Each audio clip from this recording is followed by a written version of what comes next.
Donc quiconque adore pas l'image de la bête sera tué. Il y a écrit. Et donc c'est incroyable d'être quelqu'un qui connaît tous les événements. Je connais les événements de tout ce qui va se passer dans la fin du monde par la prophétie. Je suis dans l'obligation de dire à tout le monde tout cela. Et tout cela se trouve dans le livre La tragédie des siècles ou dans Apocalypse 13. Vous étudiez les prophéties. Tout est écrit dedans. Tel l'air d'une histoire de fou. L'arche de Noé est une histoire de fou. Rentrez dans le bateau et vous serez sauvés. Et les gens disent, oh t'es malade toi, rentrer dans le bateau et tout. La majorité des gens sont morts. Donc c'est pas une histoire. L'histoire que ce sera, pas le sabbat te sauve, non, ce sera qui vas-tu adorer? L'homme et ses préceptes humains et les façons de faire de l'homme, ou l'opinion, les sensations, les perceptions qu'on a. La télévision devient Dieu maintenant. Les gens ils regardent la télévision, les trucs, ils croient que ce qu'il dit là, c'est la vérité, c'est de l'absolu. Pour eux tout ça, alors qu'ils lisent même plus la Bible. Ou alors vas-tu adorer Dieu, celui qui a créé l'univers. Tous ceux qui adoreront les opinions humaines, tout ça, vont recevoir la marque de la bête, seront tués, détruits, qu'ils soient chrétiens ou pas. Aux États-Unis, il y a 300 millions de chrétiens, peut-être il y a 250 millions de gens aux États-Unis qui gardent le dimanche. Si la loi dominicale arrivait aujourd'hui, sur les 300 millions d'Américains, il y a les 250 millions qui gardent le dimanche vont aller en enfer, alors qu'ils ont lu la Bible toute leur vie, ils sont allés à l'église, tout ça, ils termineront en enfer. Est-ce qu'une personne qui reçoit la marque de la bête peut aller au paradis? Non. Est-ce qu'une personne qui n'entrait pas dans l'arche, même si elle croyait en Dieu, dans l'arche de Noé, ne croyait pas en Dieu, pouvait être sauvée? Non, non plus. C'est pareil. Donc, à toi de faire le choix. On a vu le nombre 666. Le titre du pape Vicarius Filii Dei, V c'est 5, U c'est 50 je crois, I c'est 1, tu ajoutes tout, c'est 666. Le nom du pape, le vicaire du Fils de Dieu, la Bible nous dit que le nom de cette personne, c'est cette personne qui va passer ça avec le gouvernement américain et qui est l'Antéchrist.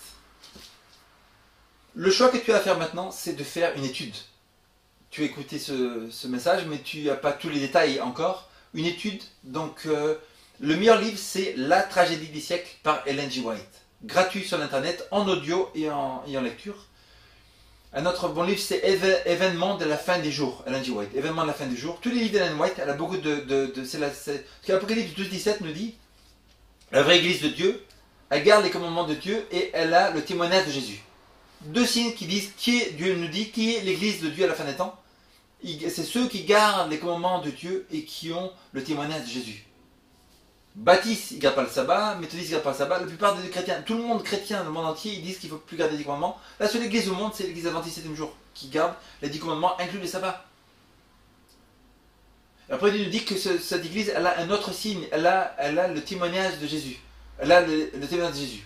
19-10 nous dit, car le témoignage de Jésus est l'esprit de prophétie. Si une église qui garde les 10 commandements, inclus le sabbat, et qui a un prophète dans l'église, faites une recherche.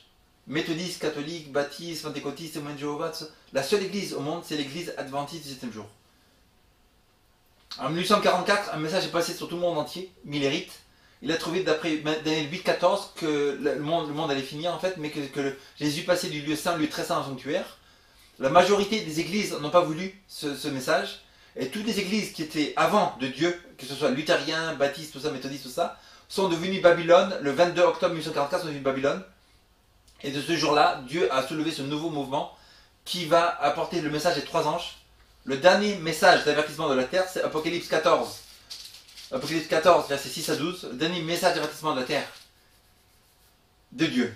Il nous dit, un second ange suivi disant, deuxième ange. Premier ange, il dit, et je vis un autre ange qui volait au milieu du ciel. Il avait un évangile éternel pour l'annoncer aux habitants de la terre, à toute tribu, nation, langue et peuple. Maintenant, voici le message de la fin des temps, le dernier. Quand tout le monde sur la terre aura décidé pour Dieu et ce message, ou contre Dieu, tout le monde aura pris une décision, la fin du monde va arriver. Je répète, la fin du monde va arriver quand tout le monde sur la terre aura écouté ce que je suis en train de te dire. Quand tout le monde sur la terre aura écouté ce que je suis en train de dire, c'est le dernier message d'avertissement sur la terre, et tout le monde aura pris une décision pour ce message de Dieu, ou contre ce message de Dieu, la fin du monde va arriver. Ce message nous dit, je vis un ange, il dit d'une voix forte, craignez Dieu, donnez-lui gloire, car l'heure de son jugement est arrivée. Et prosternez-vous devant celui qui a fait le ciel, la terre, la mer et les sources d'eau. Premier message, premier ange, il nous dit crains Dieu, respect pour Dieu, révérence pour le créateur de l'univers. Maintenant, il y a de la moquerie partout pour Dieu. Et donc, Dieu est un Dieu d'amour, de miséricorde, mais les jugements de Dieu vont tomber sur les gens comme on peut. Il y a une histoire dans la Bible qui parle du prophète Élisée. Il était chauve, et il y a des jeunes qui arrivent et tout. Devant lui, il lui dit chauve, chauve, chauve, chauve. Il y a écrit dans Premier Roi, je crois, du feu de Dieu descend de Dieu et les détruit automatiquement. Parce qu'ils se sont moqués du serviteur de Dieu. N'est-ce pas? C'est quelque chose de très sérieux de se moquer du serviteur de Dieu et de Dieu lui-même. Les jugements de Dieu ne tombent pas automatiquement quand ça arrive, mais Dieu l'a pris en compte et cela sera jugé un jour ce quiconque se moque du créateur de l'univers.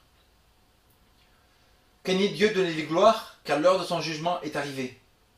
Donc, je respecte les musulmans, le Coran, mais le Coran dit que le jugement sera dans le futur, il y a écrit que le jugement est arrivé déjà. 22 octobre 1844, Jésus est passé du lieu saint au lieu très saint dans le sanctuaire. Maintenant, depuis 1844, Jésus est en train de passer tout le monde en jugement. Il regarde tous les mots que tu as dit, toutes les paroles, toutes les pensées, et il décide si tu vas au paradis ou pas. Craignez Dieu, donnez-lui gloire, car l'heure de son jugement est arrivée, et adorez celui qui a fait les cieux, la terre, la mer et les sources d'eau. Retournez à la création de Dieu, pas l'évolution, pas millions d'années, pas un truc comme ça, pas des pouvoirs invisibles qu'on fait de l'univers, où les chiens sont formés en chats. Il y a écrit retournez au créateur de l'univers, celui qui a fait les sources d'eau. Deuxième ange qui a été proclamé après 1944 par Josiah Leach. C'est un second ange suivi disant elle est tombée Babylone la grande, qui a fait boire à toutes les nations du vin de la fureur de son inconduite. Babylone veut dire Babel. Babel, ça veut dire confusion. Confusion, c'est un système religieux qui a des vraies choses dedans et qui a du faux dedans. L'Église catholique parle de Jésus, c'est vrai, qu'il est divin, tout ça, mais l'Église catholique a des fausses doctrines, que l'enfer est éternel, quand on meurt au paradis directement, qu'il faut prier aux saints, qu'il faut faire tout ça, donc c'est des fausses doctrines, c'est une confusion, et elle est tombée. La Babylone la grande, la mère des prostituées. Si l'Église catholique est la mère des prostituées, qui sont les filles? Donc les filles de l'Église catholique, ce sont toutes ces églises qui, en 1844, après les années 8-14, sont tombées. Baptistes, méthodistes, pentecôtistes, toutes ces églises sont tombées et donc sont devenues Babylone en même temps parce qu'elles ont refusé le message de Dieu spécial de William Miller. Maintenant on arrive à la fin des temps, ce troisième ange. Voici les versets les plus importants de la Bible. Pour ce temps maintenant, il n'y a pas de verset dans toute la Bible plus important que ce que je vais lire maintenant, avec ce qu'on a lu tout à l'heure.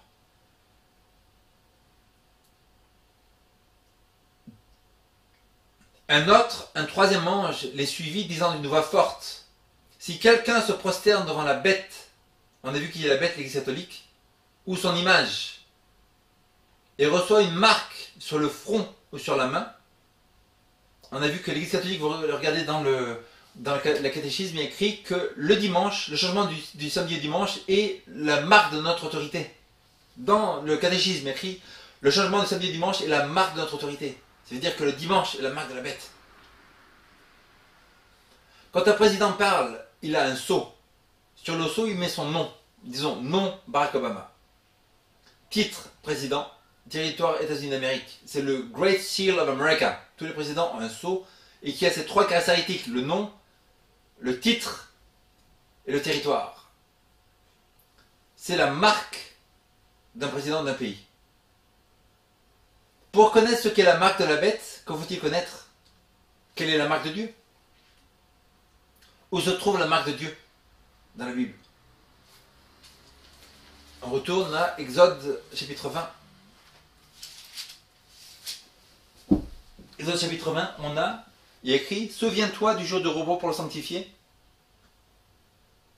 Tu travailleras 6 jours, tu feras tout ton ouvrage. Mais le 7e jour est le sabbat de l'Éternel, ton Dieu. Titre, Dieu. Tu ne feras aucun ouvrage, ni toi, ni ton fils, ni ta fille, ni ton serviteur, ni ta servante, ni ton bétail, ni l'étranger qui réside chez toi. Car en 6 jours, l'Éternel a fait. Qui c'est qui fait? C'est le Créateur. Le ciel, la terre, la mer et tout ce qui s'y trouve. Donc le nom, on a Dieu. Titre, Créateur.